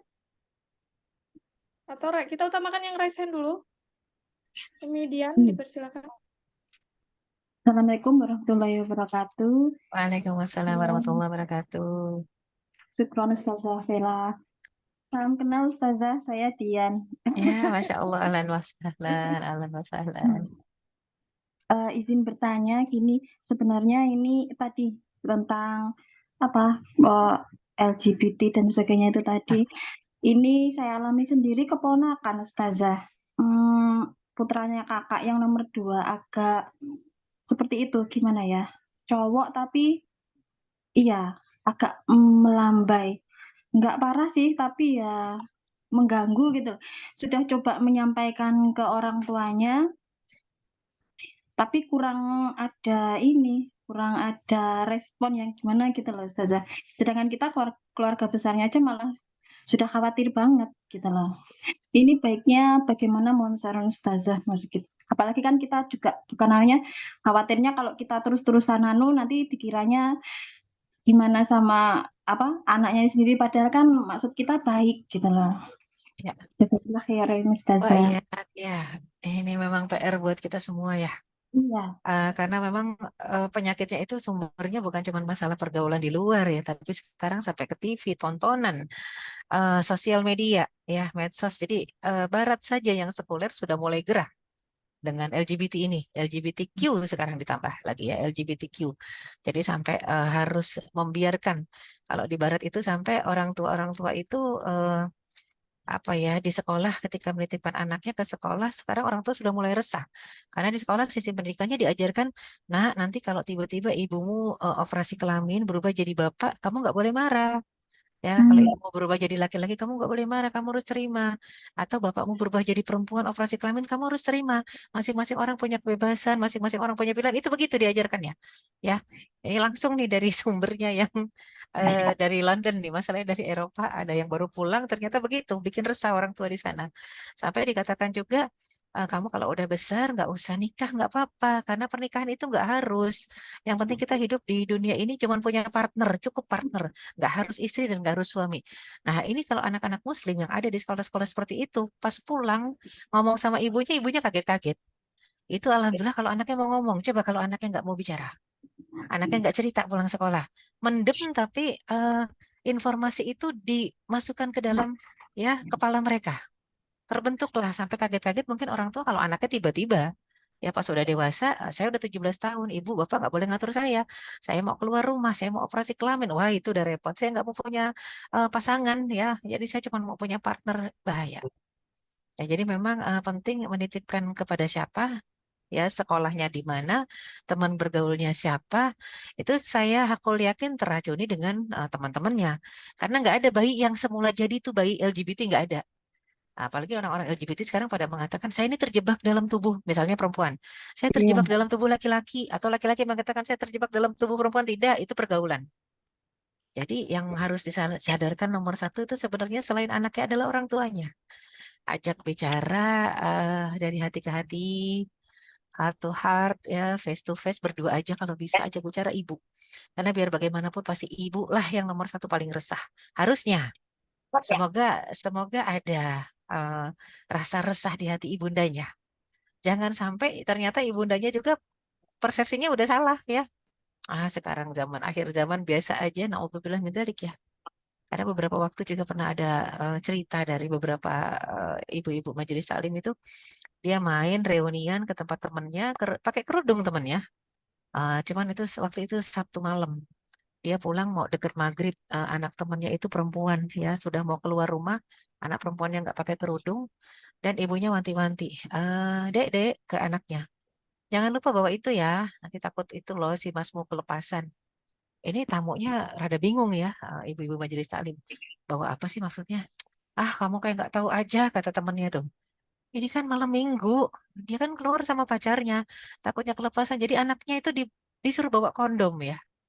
Ini ibu macam mana gitu ya. Ini kalau kita lihat dia Islam, dia muslimah, tapi sudah teracuni pemikirannya. Jadi keluar rumah ya bawa kondom. Jadi esensinya adalah jangan hamil. Kalau zina nggak apa-apa. Dan ternyata zinanya sendiri namanya sudah bukan zina. Kalau suka sama suka. Kan begitu undang-undangnya. Undang-undang yang kita pertahankan untuk tidak dilegalkan, tidak diresmikan. Ternyata terresmikan juga. Kalau suka sama suka dan masih gadis dan bujang tidak bisa dikenakan delik perzinahan karena suka dengan suka. Astagfirullah. Jadinya memang kita hidup di akhir zaman, zaman fitnah. Itu harus segera dikawal, jangan tunda lagi ya. Dekati orang tuanya, berikan kesadaran di dalam Islam nggak boleh. Dan dirangkul anak itu jangan diomelin. Karena di luar sana tadi banyak musang-musang berbulu domba. Itu banyak yang ngerangkul itu. Nggak apa-apa, kita sejenis kok, kita sama. Kita terjebak dalam tubuh yang salah. Oh mohon maaf, tidak pernah seperti itu. Jadi dirangkul dan sadarkan kalau itu salah. Insya Allah harus optimis. Penyakitnya bisa tertangani. Wallahu a'lam bishawab. Apa maksudnya? Sekolahnya itu sudah di madrasah sebenarnya. Terus tapi emaknya sudah meninggal soalnya. Oh, ibunya sudah meninggal, jadi adanya tinggal bapaknya sekarang. Ada ibu Ya, sambung nggak? enggak, belum Nggak ada ibu sambung ya? ada. Jadi hanya bapaknya. Ya, bapaknya diajak ngobrol. Coba bapaknya diajak bicara dan kita sebagai tantenya berarti yang harus concern ya. Langsung rangkul, langsung ajak dialog berduaan, jangan sampai terlambat. Banyak kasus yang masuk yang kayak begitu terlambat orang tuanya. Ya, ternyata wah udah jauh, hati-hati ini. Kalau disebut di madrasah berarti mungkin usianya masih SMP, ya. SD SMP atau sudah Iya, SMA? SD, ya 6. SD. SD ya. Kelas 6 masih ada harapan segera sebelum ke SMP ya. Dan di Itu kan punya LGBT-nya gitu ya, Ustazah. iya sampaikan laki-laki tidak boleh lemah gemulai seperti perempuan, itu diharamkan di dalam Islam, itu dilaknat. Laki-laki harus gagah, laki-laki harus ikut bela diri, laki-laki harus bisa naik kuda. Ajarkan sekarang yang kayak gitu. Kasih mainannya pistol-pistolan, jangan boneka-bonekaan gitu ya. Jadi memang diajarkannya begitu. Teman-temannya jangan perempuan. Ganti semua temannya jadi laki-laki. Jadi memang ajarkan Perempuan. ajarkan bapaknya untuk mengajak sholat di masjid ya. Kan sholat di masjid pakaiannya jelas tuh ya. Kalau di saf laki-laki otomatis pakai sarung, pakai peci gitu. Jadi ini kan laki-laki yang agak gemulai, ini yang paling bahaya. Jadi nggak bisa begitu saja, apalagi jelas ketika dia kehilangan kasih sayang ibu karena ibunya udah wafat. Ketika ibunya sudah wafat, berarti bapaknya harusnya dominan. Harusnya dominan membentuk pribadi dia. Tapi sekali lagi, kayak tadi saya tanya ada ibu sambung nggak? Kalau ada ibu sambung, ajak ngomong ibu sambungnya. Tapi kalau ternyata belum, berarti bapaknya punya peranan sendiri. Harusnya, ya. Allahu a'lam bishawab. Syukron, Ustazah. Afwan. Baik, kita lanjut ke room chat ya, Ustazah. Ya, mangga. Dari Ustazah Nur. Bismillah, izin bertanya Ustazah, jika kita sebagai orang tua sudah terlanjur pernah menitipkan anak kita kepada daycare, usaha apa yang bisa kita lakukan jika kita masih sibuk bekerja, sedangkan anak beranjak dewasa? Jika memilih resign, apa yang harus dilakukan oleh orang tua, terutama ibu, untuk mengganti quality time yang bertahun-tahun yang telah lalu? Ya. Syukran, jazakillah. Oh iya, ya itu dia. Jangan sampai wujuduhu ka'adamihi, kalaupun kita tidak kerja di luar rumah, tapi keberadaan kita sama seperti kita tidak ada. Kalau jarang dialog, jarang komunikasi. Maka seandainya darurat harus keluar rumah, tolong komunikasinya harus lancar. Kalau nggak berjumpa wajah, maka telepon, FaceTime, ataupun juga kalau sekarang video call gitu ya, itu rutin, harus rutin ya. Jadi memang harus ada. Kenapa? Karena mereka menginginkan keberadaan kita bukan cuma dari sisi fisik, tapi dari sisi nilai. Ya, dari sisi nilai pun seperti itu yang diharapkan. Jadi ada obrolan ya. Setiap hari paling tidak cerita, tanya kabarnya, kamu lagi ngapain, kamu mengerjakan apa gitu ya. Dan kalau udah terlanjur gimana? Misalnya akhirnya ibunya memilih resign. Tapi untuk mengganti quality time-nya gimana? Sampaikan kepada anaknya, mohon maaf dulu ibu salah, ibu sudah terlalu sibuk, ibu tidak bisa ada di sisi kamu ya untuk mengawal perkembangan kamu. Sampaikan kalau kita dulu salah. Minta maaf, kan banyak tuh orang tua yang gengsi ya minta maaf sama anaknya, hilangkan itu. Jangan sampai ada gengsi lagi. Karena nanti yang ditanya di akhirat kita dan gengsi nggak ada nilainya di hadapan Allah ya. Jadi minta ampun sama Allah, minta maaf sama anak. maaf dulu nggak perhatian, maaf dulu mungkin nggak nanya bagaimana pergaulan dia, kamu main sama siapa, minta maaf aja. Insya Allah begitu minta maaf, kita usap dadanya. Kalau anak laki-laki diusap dadanya, kalau anak perempuan diusap kepalanya. Diusap ya, jangan kasar kepada anak karena hukuman fisik saja 10 tahun ke atas itu hanya karena dia tidak mau sholat. 10 tahun ke atas boleh dipukul kalau nggak mau sholat. Sebelum 10 tahun tidak boleh dipukul. Lewat 14 tahun sudah akil balik, nggak boleh dipukul juga. Ya, kenapa? Karena begitu akil balik tanggung jawab dia sendiri. Orang tua sudah tidak ditanya lagi. Kalau orang tua sudah mendidik dari kecil, ya. Jadi memang batasan pemukulan itu ketika sinut tamyiz 10 tahun sampai akil balik, ya. Begitu akil balik udah urusan dia, tapi kita tetap ngingetinnya apa? Bukan sebagai orang tua, ngingetinnya sebagai sesama muslim. Sholat, udah azan. Ayo sholat. Masalah dia sholat enggak, sudah urusan dia. Ya dengan Allah Subhanahu wa taala. Jadi sampaikan kalau memang kita dulu salah, kita kurang, kita khilaf, sampaikan itu. Jangan mencari pembenaran. Ibu ini udah capek cari uang buat kamu. Nah, itu mencari pembenaran, bukan mencari kebenaran. Anak tidak akan menjadi lebih baik, dijamin. Kalau kita mengungkit kebaikan kita. Gak cuma anak yang berubah menjadi tidak baik, kita pun pahalanya hilang. La tubtilu shadaqatikum bil manni wal adha. Jangan batalkan pahala sedekahmu. Ya, jangan batalkan pahala kebaikanmu dengan ngungkit kebaikan yang pernah kamu berikan dan kamu nyakitin orang yang sekarang yang dulu pernah kita bantu ya. Apalagi anak. Banyak rata-rata ibu-ibu yang batal kebaikannya pakai ngungkit. Kalau anaknya nakal, bandel gitu ya, nggak bisa dibilangin. Melahirin kamu susah tahu. Nah, hilang tuh pahala melahirkannya. Biaya sekolah kamu mahal tahu, hilang lagi semuanya. Jadi hati-hati. Jangan ngungkit ya. Allahu a'lam bishawab. Ustazah Nur, apakah ada yang ingin ditanyakan lagi atau sudah cukup? Nah, sepertinya sudah cukup ya, Ustazah Erika. Kita Ya. lanjut lagi ke pertanyaan selanjutnya dari Umi Yuyun. Masya Allah, beliau ternyata seorang Ukhti Yuyun ya. Assalamualaikum Ustazah, izin bertanya bagaimana Waalaikumsalam. menenangkan perasaan bersalah kepada anak karena sebelum saya bersahabat dengan Al-Quran, saya mendidik anak seolah-olah atau seakan-akan zaman jahiliyah. Masya Allah, ternyata Ukhti Yuyun juga sama dengan saya hijrah, memiliki masa lalu yang struggle banget hingga akhirnya kita kenal dengan Al-Quran Ustazah. Ya, Tafadhol Masya Ustazah. Allah, barakallah, barakallah. Ya. Itu tadi akui itu ya, akui di hadapan anak. Kenapa? Jadi biar anak juga belajar untuk jadi hamba Allah yang memang berserah kepada Allah, mau diatur oleh Allah lewat kalamnya, lewat firman Allah, dan mau mengakui kesalahan. Ngaku dulu di hadapan anak ya, aduh, mohon ampun kepada Allah, minta maaf sama kamu nak, belum pernah bisa sanggup menjadi ibu yang baik buat kamu. Jadi sampaikan itu, biarin aja anak terkejut lah kok ibunya tiba-tiba minta maaf.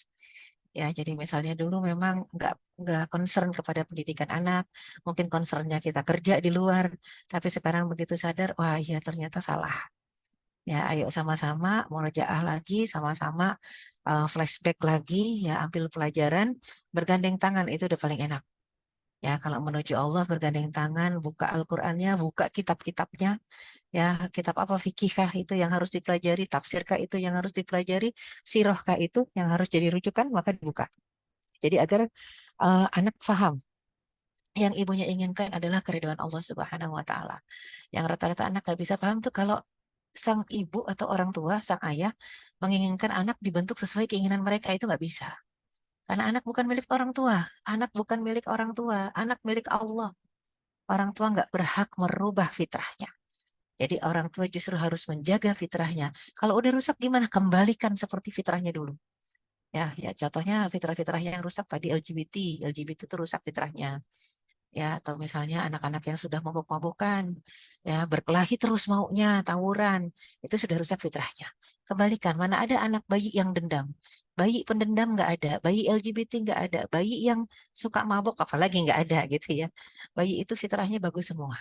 Bayi pemarah nggak ada, bayi itu nggak ada pemarah, bayi itu bahasanya satu nangis. Jadi kalau anak kita masih yang sensitif, peka dikit-dikit kalau dinasehatin nangis masih bagus itu. Udah jarang yang begitu. Yang dinasehatin nangis itu jarang. Adanya yang banyak di zaman ini dinasehatin marah, ya. Tapi kalau dinasehatin nangis jarang. Kalau ada yang baru kita panggil namanya, misal namanya Ahmad. Ahmad, baru kita pelotot, belum ngomong nih, udah nangis. Jarang banget yang kayak gitu ya. Mungkin juga dipanggil misalnya namanya siapa, Aisyah misalnya atau Siti, baru dipelototin udah. Apalagi kalau ibunya bilang, ya Allah kamu tuh mengecewakan sekali nggak jaga sholat, dia nangis kejar bagus. Semakin bagus kalau kita ingatkan ya betapa Allah juga akan marah, dia nangis, itu bagus sekali. Cuman zaman sekarang susah, yang ada kita marah dia melotot gitu ya. Rata-rata ibu-ibu tuh mulai ketakutan seperti itu, anak-anaknya marah, tantrum kalau masih kecil. Anak tantrum itu ada sebabnya. Sebabnya dia tidak bisa berkomunikasi, nggak bisa menyampaikan apa keinginannya. Maka ibunya yang harus bijak. Ibunya yang harus bijak, ya merespon keinginan anak dengan memperhatikan rata-rata yang tantrum itu karena orang tuanya lebih fokus kepada yang lain selain mereka. Ya, makanya penting buat kita, kalaupun kita lagi sesibuk apapun juga anak manggil eh, Mi, Bu, ya atau Bunda ataupun Mah, nengok dulu. Ya nak, kenapa? Boleh sebentar, ibu masih ngerjain ini atau ibu lagi online sebentar ya. Atau kalau enggak, justru kita cut ya kerjaan kita fokus ke dia dulu. 1 menit ya nak ya, ada apa? Misalnya minta makan atau apa, ambilin. Jangan sampai kita terus ngomong mengacuhkan dia. Itu yang membuat anak tantrum kalau dia belum mumayyiz. Kalau sudah mumayyiz mungkin tantrumnya akan berubah menjadi sesuatu yang lebih dahsyat ya. Wallahu a'lam bishawab. Insya Allah. Kita lanjut lagi ke room chat. Kita habiskan dulu ya Ustazah ya. Ya, silakan. Dari Umi Nini, Assalamualaikum warahmatullahi wabarakatuh. Waalaikumsalam warahmatullahi wabarakatuh. Bagaimana cara agar dengan suami, bagaimana agar dengan suami sefrekuensi, tidak memerintahkan, tidak menggurui, mengajak tanpa membuat suami tersinggung. Nah, minta tipsnya Iya, Ustazah. ya ini untuk bicara pendidikan anak, catatan besar. Kalau bisa, kenapa kalau bisa? Seharusnya bisa. Tapi kan kadang ujian kita justru dari suami. Kalau bisa satu frekuensi, ya. Jangan sampai ibu pengen anak ke pesantren, bapak pengen anak ke sekolah lain. Ya, misalnya, atau bapak pengen anak ke pesantren, ibu nggak pengen, anaknya pengennya di sekolah negeri aja misalnya. Nah, jangan begitu, harus satu frekuensi supaya anak tidak kebingungan. Berarti kan butuh diskusi, butuh musyawarah, butuh komunikasi. Tingkat kesuksesan dalam keluarga kalau komunikasinya lancar. Tapi apakah bisa komunikasi sesama kita lancar kalau komunikasi kita dengan Allah tidak lancar? Nggak bisa. Komunikasi kita dengan Allah harus lancar dulu. Malam hari komunikasi dengan Allah. Malam hari ketika qiyam atau ketika orang tidur, doa deh, doa ya. Ya Allah, besok saya mau ngobrol nih sama suami saya. Ya Allah, tolong bukakan hatinya. Tolong berikan pemahaman. Rabbi shrah li sadri wa yassir li amri. Wahlul 'uqdatam min lisani yafqahu qawli, ya Allah ya. Supaya dia paham, nggak dikit-dikit marah dan nggak tersinggung. Nah, sebelum ngobrol sama suami, ngobrol dulu sama Allah. Sebelum ngobrol sama anak, ngobrol dulu sama Allah. Insya Allah besoknya itu udah paling tips paling mujarab ya. Karena begitu kita minta sama Allah, Allah yang pegang hati mereka. Boleh jadi Allah lembutkan, lunakkan hati mereka dan Allah bukakan juga hati kita agar komunikasinya nyambung. Ya, wallahu a'lam bishawab. Insya Allah. Hatifillah yang ingin mengajukan pertanyaan boleh raise hand. Dipersilakan. Mungkin ada waktu sekitar, karena tadi agak terulur ya Ustazah, 5 menit lagi.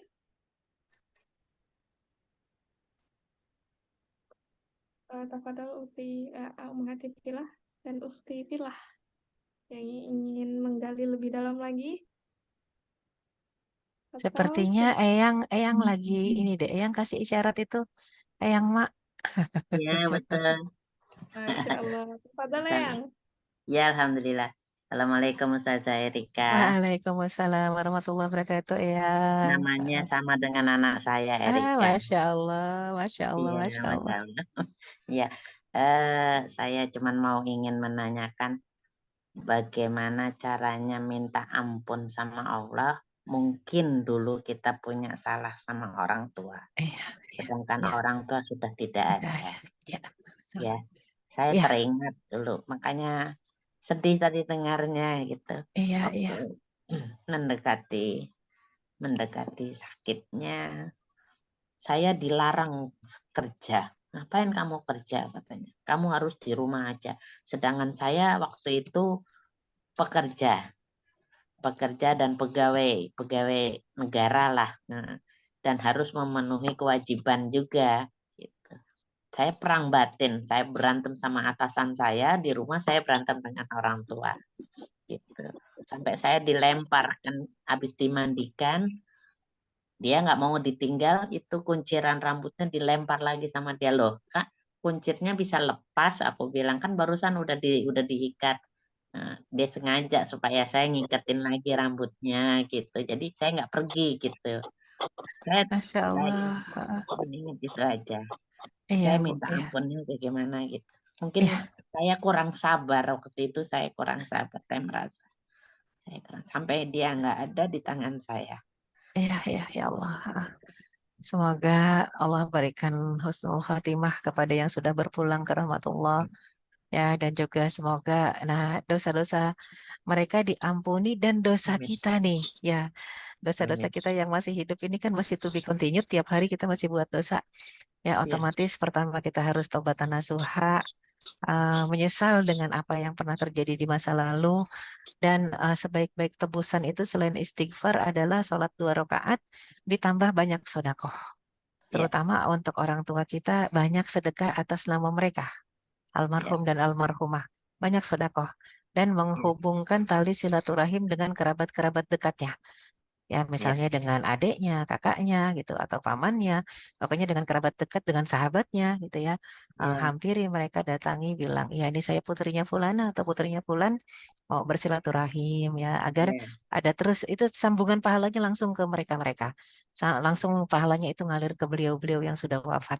Itu yang paling penting. Dan memang sekarang sampaikan kepada anak-anak kita, ini juga salah satu bentuk, ya, bentuk bakti kita kepada orang tua. Nilai-nilai yang kita dulu kurang kayaknya jaga sama orang tua, sekarang sampaikan kepada anak. Jujur sama anak gitu ya. Jadi Iya. mungkin dulu ibu kurangnya begini sama orang tua. Ibu berharap kalian tidak begitu, tidak mengulang kesalahan yang sama. Jadi memang Iya. untuk keterbukaan dan kejujuran ini, insya Allah dengan begitu justru anak akan menghargai kita. Wah, Iya. ibunya nggak betul-betul menganggap dirinya benar gitu ya. Karena emang ada kalanya anak-anak itu menilai dan kita nggak sadar kalau dinilai gitu ya. Oh, Iya. ternyata anak menilai kita keras, ternyata anak menilai kita begini, begitu. Nah, artinya terbuka sama anak sambil mengatakan kelemahan kita di sini dan di situ. Ibu punya kelemahan begini, begitu. Kalau udah satu kerjaan fokus, lupa dengan yang lain. Kadang-kadang kita gitu kan ya. Iya. Kadang-kadang kalau sudah Tapi fokus, sekarang wah, udah apalagi kayak yang pensiun. sekarang udah enggak. Iya, Masya Allah, sudah pensiun nih. Kalau yang memang rada-rada jarum super, jarang di rumah, suka pergi. Iya. Jarum super dengan alasan apapun ya, termasuk para ustadz, para ustazah, kan rata-rata jarum super, jarang di rumah, suka pergi. Itu banyak anak-anaknya yang trauma, yang saya nggak mau jadi ustadz, nggak mau jadi ustazah. Kenapa? Karena umi dan abi saya jarang di rumah. Nah, itu yang paling bahaya. Ternyata Iya. berdakwah jadi kambing hitam dakwahnya gitu ya. Kan nggak boleh. Iya. Harusnya ketika kita mengajak umat di luar rumah, maka umat di dalam rumah itu nomor satu, prioritas. Ya, kadang-kadang kita lupa. Yang di luar kita ajak agar sadar, yang di rumah kita telantarkan. Nah, ini yang repot. Apapun juga itu nggak boleh terjadi ya. Artinya ada waktu-waktu kalau biasanya mungkin kegiatan kita full dari pagi sampai malam, oke, kurangi. Kapan anak ada di rumah, kita harus sudah ada di rumah. Insya Allah barokah. Jadi bukan Sudah cuma kita berlalu itu sudah saja. berlalu itu. Sudah. Ya, ya, tentunya untuk yang lain-lain juga ketika yang bertanya, yang lain harus ambil pelajaran. Yang masih aktif nih, yang Iya. mungkin kalau yang lain saya lihat usianya masih jelita, jelang 50 tahun. Kalau saya sudah lolita, sudah lolos 50 tahun gitu ya. Udah harus banyak Saya sudah introspeksi diri. lansia. Ibu sudah mau lansia. Lansia sekarang kalau di PBB di atas 80. Yang udah Oh, 80? begitu. Belum Belum. ya? Belum Di lansia, atas yang. di atas 60 saja. Biasa 60 belum. Pra lansia belum ya. Mantap. Jadi kalau lansia itu udah 80-an Tapi sekarang sudah dapat dinaikin. diskon. Sudah dapat diskon itu kereta.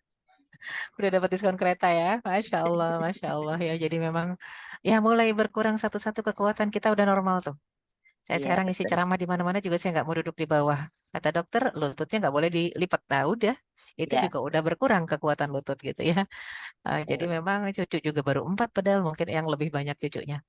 Jadi Enggak, baru 2 saja. baru 2. Iya, jadi Masya Allah, penting buat kita selalu introspeksi diri, flashback buat yang lain-lain. Ini banyak ustazah di sini. Jangan sampai fokus kita untuk keluar rumah akhirnya mengenyampingkan ya peran utama, peran domestik kita sebagai ibu di dalam rumah dan sebagai istri di dalam rumah. Wallahu a'lam bishawab. Ya, jazakillah khair Wa Ustazah. iyaki ya. Waktu telah menunjukkan hampir hampir setengah 10, Ustazah. Iya. Dicukupkan untuk sesi tanya jawab. Pengumuman Ustazah, dipilih satu pemenang yang mendapatkan buku. Pertanyaan terbaik. Satu pertanyaan terbaik dulu Ustazah untuk mendapatkan hadiah buku. Waduh, Masya Allah pertanyaannya baik-baik semua ini. Bagus-bagus semua. Bingung saya ya. Sebentar. Yang nomor 1 tadi bertanya tentang Tentang LGBT. LGBT ya. Oke, yang LGBT tadi. Ya. Kalau Oh. Allah. Ya. Masya Allah. Apa? Kemudian dua pertanyaan. Gimana? Ustaz Bella. Ini kayaknya mau Uktin ini tadi di Ini. iya, kayaknya di Izin mau bertanya lagi kayaknya. Oh, begitu. Coba cek. Si tanya Oh atau iya, ada lagi Ustazah boleh, ada yang nanya begitu. Oh, iya, baru satu. Boleh satu lagi lah nanggungnya Ustazah ya. Iya, boleh, mangga. Boleh. Padahal ini dipersilakan. Mungkin langsung saja.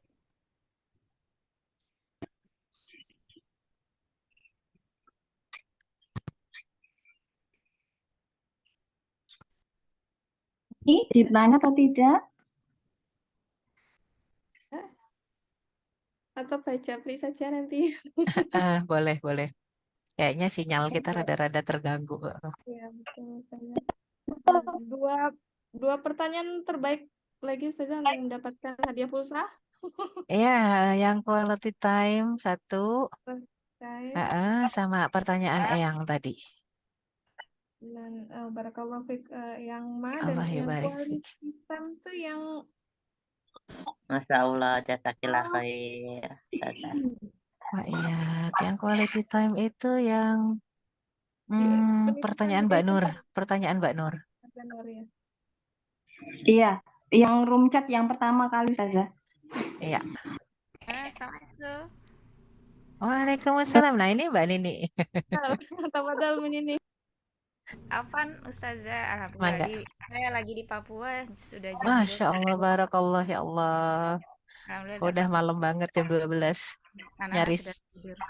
Ya. Cuman ada satu pertanyaan Ustazah, ini anak saya umur 4 tahun tapi dia lisannya itu udah ada kata-kata yang tidak bagus Iya. seperti contoh. Kemudian dia jarinya nyeleneh gitu kadang-kadang suka cium bibir saya gitu maksudnya, terus suka masih pegang payudara kayak gitu ya. Terus sama itu Ustazah anak perempuan atau anak laki-laki? Anak laki-laki Ustazah. Cuman menurut saya lingkungannya udah bagus karena sudah ditempatkan di sekolah yang alhamdulillah. Terus kita lingkungannya udah bagus, tapi aku suka melihat sesuatu yang aneh buat gitu. Itu saya ajarin tapi masih sering sering masih melakukan gitu Ustazah, itu minta contoh. Ya Mbak Nini, ini pengalaman dari beberapa ibu juga seperti itu. Kalau kita mengatakan sekolahnya bagus, pendidikan dari gurunya juga bagus, nggak ada cara lain berarti memang dari teman terdekatnya, ya. Apalagi misalnya Mbak Nini di rumah, nunggu dia datang pulang sekolah, nggak kerja di kantor. Nah, berarti kan tidak ada yang mendidik di rumah kecuali Mbak Nini. Dan itu bukan nilai dari keluarga di rumah, berarti dari luar. Dari luar mana? Dari teman-temannya, ya. Jadi apalagi ini 4 tahun usianya. Ada yang usia 3 tahun, 4 tahun itu di PAUD ternyata ini pengakuan guru-guru PAUD ya. Pengakuan guru-guru TK itu kalau istirahat mereka pernah ngintip ke dalam kelas, ternyata anak-anak kecil itu, na'udzubillah min dzalik, anak 4 tahun, 5 tahun, itu latihan masturbasi ya. Itu nonton dari mana coba? Ya, itu kan bikin resah ya. Itu 5 tahun dan mana ngerti mereka kalau mereka tidak melihat tayangan tontonan, ternyata mereka melihat tayangan tontonan di rumah salah seorang temannya yang bapaknya sering nonton dan suka nggak matiin videonya. Nggak matikan videonya ketika pergi kerja. Jadi ada aja kejadiannya yang kayak gitu. Wah, itu susah betulinnya. Kenapa? Karena usia golden age ya di bawah 8 tahun, 7 tahun itu masa-masa merekam yang paling kuat. Susah ngebetulinnya. Itu harus ditangani khusus ya oleh pakar. Jadi sampai begitu. Jadi satu TK tuh kaget-kaget gurunya. Ya Allah, Ustazah. Jadi akhirnya gurunya sendiri resign akhirnya. Kenapa? Takut teringat anaknya di rumah. Akhirnya gurunya resign ya. Jadi banyak kondisi seperti itu akhirnya resign karena mendapati anaknya rusak. Ada yang dirusak oleh itu ya, oleh pembantu rumah tangganya, asisten rumah tangganya. Ya, jadi dirusak sama asisten rumah tangganya. Nah, ini hati-hati yang punya asisten rumah tangga. Jadi kalau kita pergi kerja anak sama dia, ya Allah, anak umur 6 tahun, 7 tahun itu malah bahkan belum 6 tahun waktu itu. Ibunya tiba-tiba pulang dari kantor pusing. Ya, dan anaknya mengatakan, Mama mau dibukain bajunya, dibukain roknya lah. Mama pusing kok dibukain semua. Karena si Mbak biasanya kalau pusing minta dibukain. Innalillahi wa inna ilaihi rajiun. Ternyata si Mbaknya itu kalau dia lagi pusing, sakit kepala, atau sebenarnya bukan lagi pusing, lagi nagih. Bilangnya lagi sakit nih Mbak, sakit kepalanya. Itu minta bajunya dibukain sama anak kecil itu, anak umur 5 tahun. Apa 4 tahun ya. Naudzubillah Ibu, kalau saya ceritakan itu bikin merinding. Minta payudaranya, kemaluannya itu dijilat-jilat sama anak itu. Jadi memang itu ngerusak betul. Akhirnya ibunya begitu dengar kisahnya marah besar ibunya. Berhenti langsung resign dari kantornya, nangis-nangis dia. Udah Ustazah, itu saya udah kapok, pokoknya si mbaknya itu langsung dipecat. Saya bilang kenapa langsung dipecat, nggak dijebloskan ke penjara aja, dilaporkan secara hukum gitu ya. Kalau dipecat dia akan ngeracunin rumah tangga orang lain lagi gitu. Jadi tapi udah kesel dia pecat. Jadi aduh, itu denger itu serem. Dan ketika kajian parenting itu sesudah itu banyak ibu-ibu yang di rumah anaknya diurus pembantu akhirnya resign, Bu. Harga yang mahal untuk uang yang kita cari untuk mereka, ternyata mereka adabnya dan akhlaknya rusak. Waduh, jadi anak itu sendiri jadi kayak ketagihan tiap kali rewel, nangis, pengennya ketemu sama mbak yang itu, mau sama mbak yang itu. Jadi dibuat, ya Allah, kan memang yang namanya pornografi itu ngerusaknya itu lebih parah daripada narkoba, ya, daripada narkoba. Dia ngerusak otak belakang dan otak depan. Jadi parah sekali, anak 5 tahun itu. Nah, untuk bilang mentalik ya, jadi kasus-kasus kayak begini sampai itu daerah Depok. Nggak masuk akal, Bu. Ternyata ada orang-orang yang memang kita harapkan kita menitipkan anak kepada mereka, ternyata mereka ngerusak rumah tangga kita. Makanya cari pembantu pun pakai audisi. Yang bisa baca Al-Quran, yang tajwidnya bagus, yang soleha, aduh harus begitu. Kalau enggak, repot kita. Seperti itu, jadi Allah alam bisawab. Selektif teman-temannya, Bu, ya, hati-hati teman-teman anak-anak. Itu kita harus kenal semua dan kita kenal orang tuanya. Kita tahu alamatnya, kita kenal orang tuanya. Nanti kelihatan seperti apa. Allahu a'lam bishawab.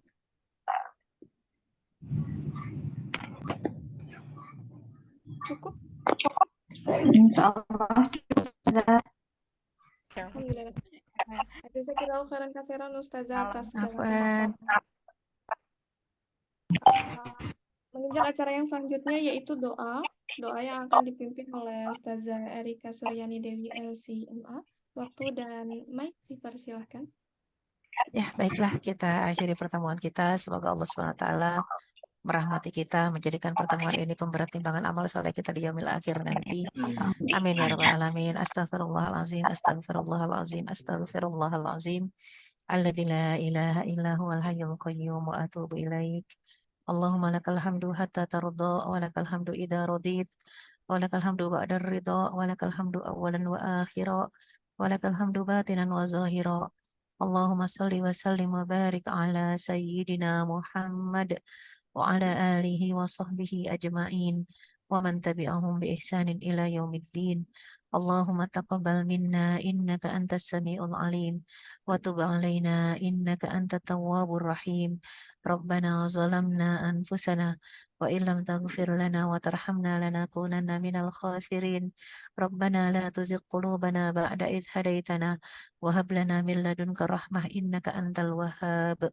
Allahumma arinal haqqa haqqa warzuqna ittiba'ah وأرنا الباطل باطلا وارزقنا اجتنابه اللهم آت نفوسنا تقواها وزكها أنت خير من زكاها أنت وليها ومولاها اللهم إنا نسألك حسن الخاتمة ونعوذ بك من سوء الخاتمة ربنا هب لنا من أزواجنا وذرياتنا قرة أعين وجعلنا للمتقين إماما ربنا آتنا في الدنيا حسنة وفي الآخرة حسنة وقنا عذاب النار سبحان ربك رب العزة عما يصفون وسلام على المرسلين والحمد لله رب العالمين أقول قولي هذا وأستغفر الله لي ولكم والسلام عليكم ورحمة الله وبركاته.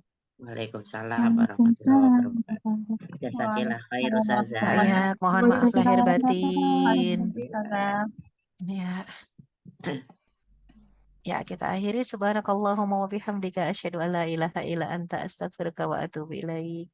Mohon pamit Ibu-ibu. Assalamualaikum. Waalaikumsalam. Waalaikumsalam warahmatullahi wabarakatuh. Mohon izin pamit duluan. Assalamualaikum. Alhamdulillah acara terlaksana dengan baik. Tadi alhamdulillah sudah ditutup kafaratul majelis oleh Ustazah Erika. Saya selaku moderator mohon maaf jika ada kekurangan dalam memandu acara. Saya kira wabillahi taufiq wal hidayah. Wassalamualaikum warahmatullahi wabarakatuh. Waalaikumsalam warahmatullahi wabarakatuh. Jazakillah Jazakallah khairan. khairan, Ustazah Vela. Ya, saya izin. Izin ya Ustazah semua, Umi semua. Assalamualaikum warahmatullahi wabarakatuh. Waalaikumsalam.